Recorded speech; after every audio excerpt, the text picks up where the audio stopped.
بەڵێسڵاتە لەبێ سڵاو لە هەموو بینەرانی NRT ئەمڕۆ 12 نیسانە ئەمڕۆ ئەو ڕۆژەیە کە زیاتر لە 4 مانگە بەریتانیەکان چاوەڕێی ئەم ڕۆژە دەکەن ئەویش بۆ کردنەوەی دوکان و بازارەکانە لە ئێستادا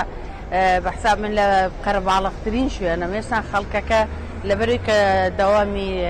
فەرمانگەوشەکانیانێ نەهاتوونەتە دەرەوە بەڵام لەگەڵەوە شاڕیزێکی زۆر لە هەردوو سەرگیراوە بۆ ئەوەی کە خەڵکەکان بێنە ئەو دوکانانی کە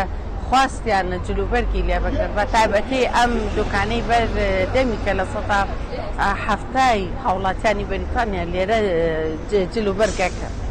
جلوبەرگەکڕن لە ئێستادا خەڵکەکە ئەبینی دڵیان خۆشە بە هیوان سەیریانەکەی پێ ئەکەنن لە خۆیانەوە لەبەری دڵخۆشم بۆی کە ڕێکارەکان ئاسان بۆ تەوانێ خەڵکەکە هاتوو چۆیە ئارایشگاکان کراوە تەوانێ لە دوێنێەوە